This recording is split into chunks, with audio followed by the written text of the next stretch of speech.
Okay, so ladies and gentlemen, thank you for tuning in. We are live with the Sex and Suicide podcast for Mental Health and Motivational Monday. I am here with a very special guest, and this is Marlon Brown, who is a well-known face at the University of Western Ontario. I want to commend you, buddy. You can say hello. You can. How you guys doing today? There you go. Perfect. I just want to commend you for being here because you're the first one in your age group that's kind of stepped forward and a trailblazer, if you will. Because this is kind of an edgy podcast to come on. We're very real, we're very raw, we're very authentic. And even though the name is a little bit edgy, obviously, I want to explain this as well to the Facebook viewers because we now have a community of close to 4,000 people, which is amazing. That's not even including the Bid Chat app that we have running here in Los Angeles. So we talk about sex and we talk about suicide, and the reason we talk about these two things is there are positives to obviously the sexual side of things. Not so positive on the suicide thing, but the thing about that is we need to talk about this. It's an issue that's not going anywhere, and it's a myth that if we avoid the topic altogether, that it's not going to happen. We can't just turn a blind eye. So the reason that we have suicide sort of right in your face like that is not because we ever want anyone to do that. We want to promote positive mental health and try to avoid that. So the reason why I brought Marlon on tonight is because we'd like to get some younger generations, especially with this new trend in this show, 13 Reasons Why. Have you seen the show 13 Reasons Why? I've actually watched the first episode. First episode? Okay, I won't spoil it for you. Exam season, I'm a bit behind. Right, fair enough. So you'll binge watch that shit probably soon enough.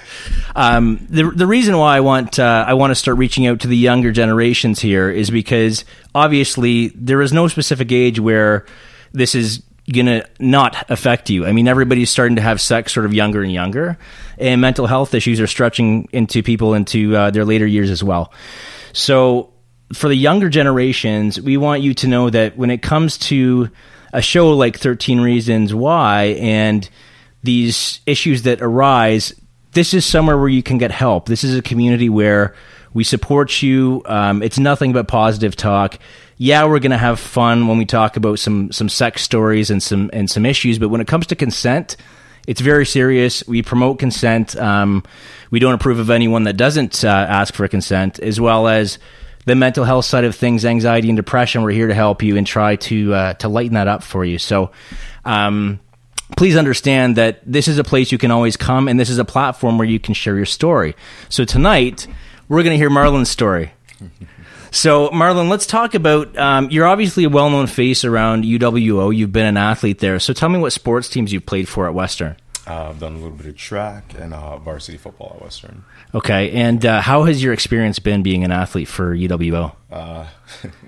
Demanding, but probably one of the best experience of my life, I would say, realistically, because more so, especially for football, even track, but more so football, it just has a sense of community.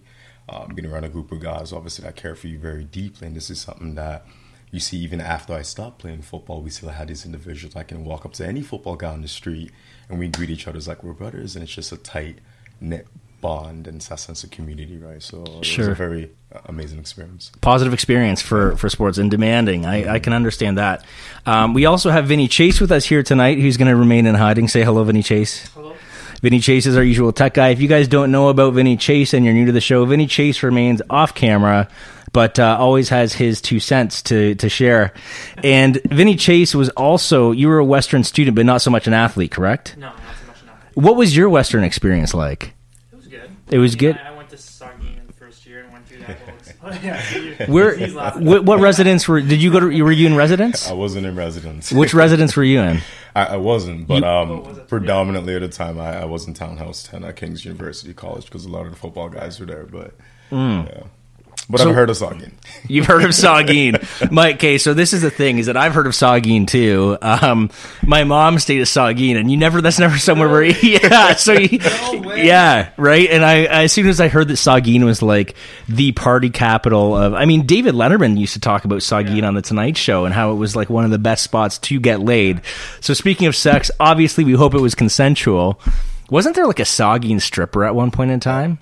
Yeah, that's the myth and a legend, apparently, everyone's talking about. Really? Do you remember that? Yeah, my roommate at the time was on the varsity squash team, I believe. Okay. And apparently his friend before him who had gone to Western. He was the guy that the stripper was sleeping with? hired for. He was the guy that the stripper was hired for. So she didn't actually go to school there. Yeah, she did. Okay. I mean, this is a long time ago, so I don't remember. Yeah, I don't know the details either. I know she went to Western. I don't know if she went to Saugeen, but I know she went to Western. Yeah. She was making some money to put her way through school. Yeah, the story was that it was his birthday or whatever, so she was in the residence. I think she was in the residence, and then they were like, "Oh, well, how about you just give him a dance?" And then alcohol and one thing led to the other. Right. Yeah. There was a video. Wasn't there a video for that? I believe there was. Like the pixely cell phone. Yeah, back in the day. Back in the day. Right now. Someone's razor or something. Yeah. Right now, that video would have gone like completely viral and would have been huge.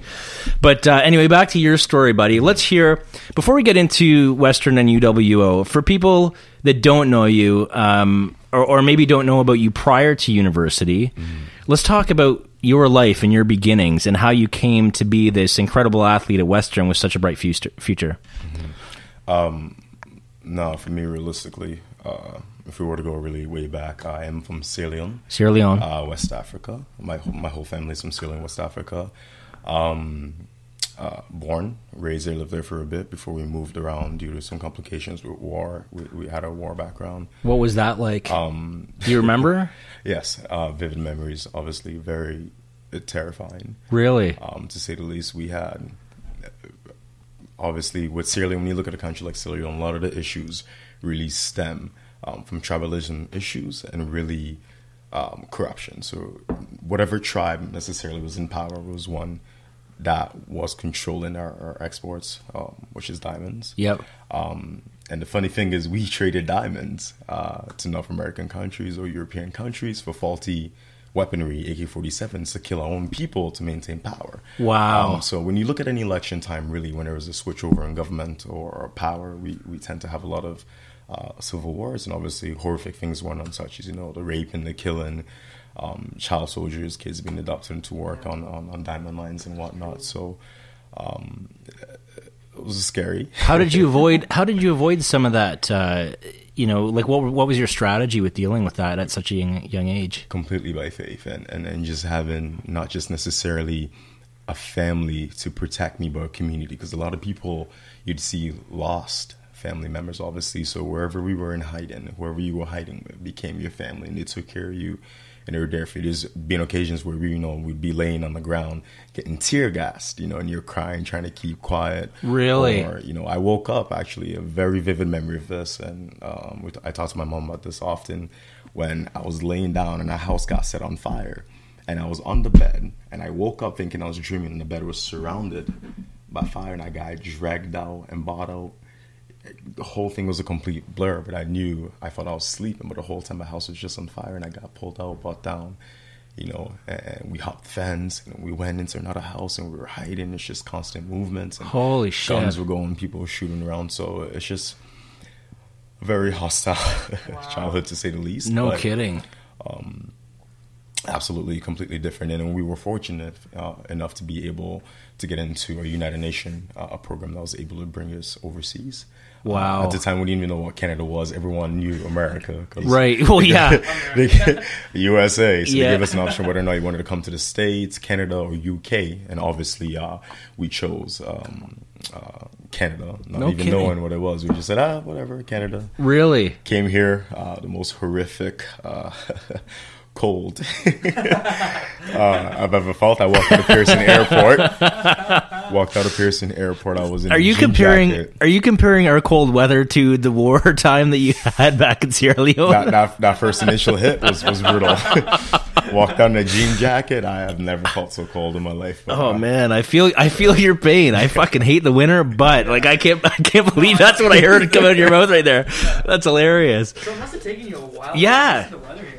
Yeah, and I'm still not used to it, to be honest. I mean, if it's not over at least 25 and above, I can't do it. Because we come from a very hot country, right? So yeah. Nah, it was different. But no, apart from that, we adjusted quite well. Had amazing individuals. Like we met you actually, the Turnbull's family. If they're watching this, actually, hi Debbie.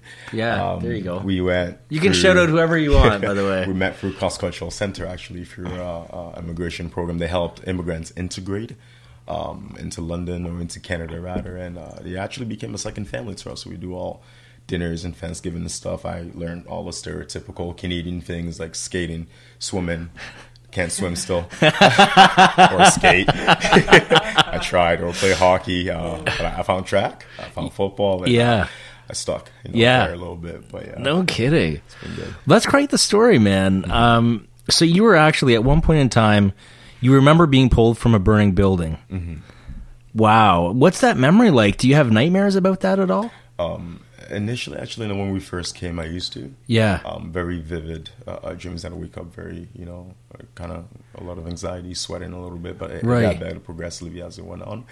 And the biggest thing for me I found was there was actually a lady in my high school, Anita Watkins. She worked for the school board for a bit. I think she's doing a photography thing now. But Anita Watkins got me into Free the Children type kind of work. Mm-hmm. And her biggest outlet for me was to be able to speak about it. And I found that actually helped a lot, especially with some of the horrific things that I witnessed back home that obviously I'm sort of desensitizing right now. I'm not trying to really... Right. But her technique was to help me speak about it. For the longest time, I didn't want to, approach a crowd. And it was funny because my high school, being one of the very few black kids, my grade 9 year, and then progressively more kids. And where was your grade 9 year? South Secondary. So secondary in London. London, in London, Ontario. Okay. So we became obviously very multicultural as the years went on. I know it was by my 5th year, it was pretty multicultural and diverse. But did you find it to be a bit of a culture shock? Because I mean, London, Ontario is a little bit waspier than say Toronto, and so have you found did you adapt to that, or was it a little bit awkward at first? But that's the funny thing, because the only part that was really, I think, awkward for me was just mannerisms in the children here, as opposed to back home, because respect for us is up the utmost. Yeah. Right? So it wasn't more so of me being like, oh, cultural change, because I adapted pretty quick, because coming from the background I did, we just kind of learned to have whatever situation happen, good or bad, move with it, adapt, progress forward, right? Right. So it's more so just seeing the cultural differences in how, certain people... I remember watching the kid in class for the first time ever saying, fuck you to a teacher. And I was like... Really? Because he had his feet up on the table. Yeah. And the teacher walked by and was like, nameless person, please put your feet down. Yeah. You're not my mom. Like, really? You don't have to whisper here. You can say that. Yeah. And I'm sitting here saying, this guy's about to get beat, because back home you got beat for that. Sure. And then they would probably tell your mom. And I begged my teacher not to tell my mom, because I know I'd get beat again when I got home. Yeah. Yeah. Right? So, I'd sit there and I was like, oh my God, this guy's about to die. And nothing happened. Right. But he just went to the principal's office, and I was like, came home like, Mom, this kid should have been... Listen to this. Yeah. This kid swore at a teacher and nothing happened. Yeah. This kid should have been fucked up, and he was fine. And he was completely fine. I was like, that. So that for me, in a lot of interacting, obviously, having a lot of black kids. Obviously, when I came, I have a lot of white friends with different, ethnicities.